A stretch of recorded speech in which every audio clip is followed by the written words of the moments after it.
Pasig Mayor Vico Sotto binengga ang dalawang journalist na tumanggap umano ng bayad kapalit ng panayam sa Diskaya. Yan po yung bibigyan natin ng komento, reaction, opinion sa araw na ito. At ang video na yan ay galing po sa channel ni Showbiz Trend Update. Nasa description po yung link na kanyang channel.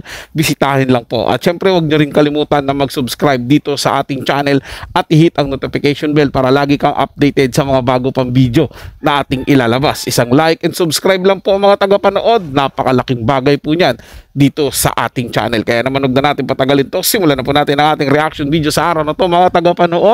Let's do this! Welcome back sa aking channel. Pasig Mayor Vico Sotto nagsalita na, nagbigay linaw sa usapin hinggil sa kanyang pagsita laban sa ilang mamamahayag na tumanggap ng bayad mula sa pamilya Diskaya kapalit ang panayam. Panuurin at pakinggan ang buong detalye.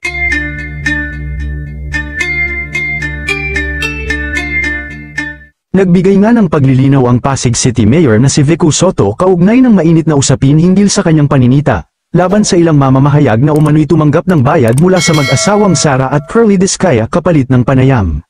Sa kanyang Facebook post kamakailan, kalakip ang screen grab mula sa mga panayam ng Diskaya couple kina Julius Babaw at Corina Sanchez. Nagugat ang kontrobersya na muling binigyang diin ng alkalde sa pilot episode ng kanyang bagong programa na Models of Manila nitong ika-25 ng Agosto. Dito binigyang diin at linaw ni Mayor Vico na hindi siya naghahabol ng publicity o gumagawa ng ingay para sumikat. Aniya, sa topic na yan, with regard to media, or some media personalities, or shows, sa akin, kung ano ang kailangan kong sabihin sa topic na yan, nasabi ko na, hindi naman ako gumagawa ng issue para magpasikat. Gayunpaman, inamin niyang may mga bagay na kailangang talakayin ng harapan kahit hindi ito komportable, para na rin malinawan ng tao sa mga nangyayaring katiwalian ngayon na mostly affected ang mga tao na apektado ng korupsyon dahil sa issue ngayon tungkol sa flood control. Ani Vico, ang point ko lang dito, kung gusto natin umayos ang Pilipinas, kahit hindi siya komportable, kahit minsan parang awkward o nakakahiyang pag-usapan kailangan aminin natin yung problema, pag-usapan natin. At the very least, kailangang magsimula tayo sa ganun tapos next na yung accountability.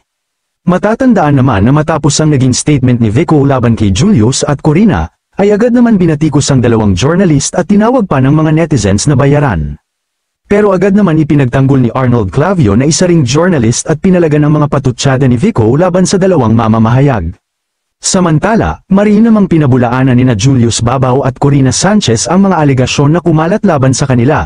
Giit ng mga veteranong journalist, walang katotohanan na sila ay tumanggap ng bayad mula sa Diskaya couple para itampok ang mga ito sa kanilang programa.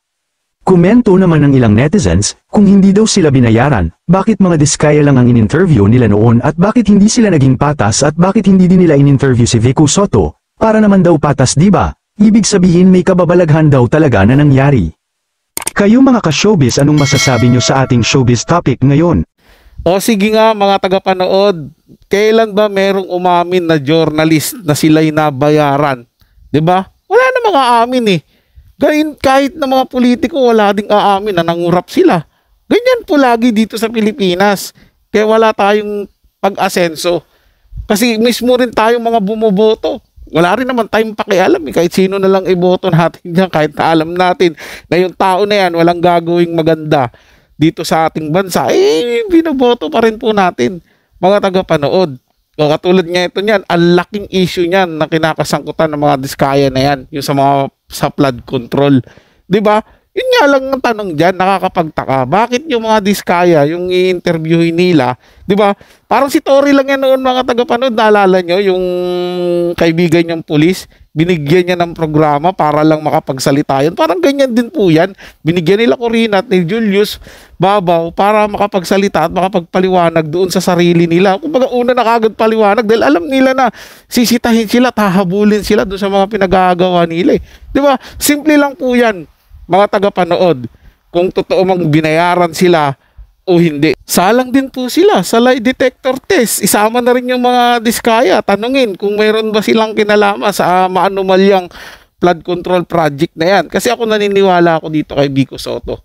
Mga tagapanood, hindi yan nagpapasikat. Ito yung tao na to, matinong leader po yan. Napakahusay po yan na leader. Isa yan sa mga politikong hinahangaan ko dito sa ating bansa. Dapat yung mga ganyan tao, yung mga binoboto, hindi yung mga trapong politiko, yung ating mga pinipili na panay bintang sa mga kinukurakot ng iba, pero sila pala yung tunay na kurakot diyan sa pamumuno nila. So yun dapat mga tagapanood, maging maingat tayo at mapanuri sa pagpili ng ating leader at papanagutin kung sino man yung gumagawa ng mali dito sa ating bansa. Huwag nang kukonsentihin. At dapat ang mga journalist at ang mga TV network neutral lang at hindi sila nababayaran, kung nababayaran man sila, mga tagapanood. So yun lang po mga tagapanood, ito'y comment at opinion lamang, wala pong personalan. Paalam po at mabuhay po kayong lahat. Maraming salamat po sa inyong panonood.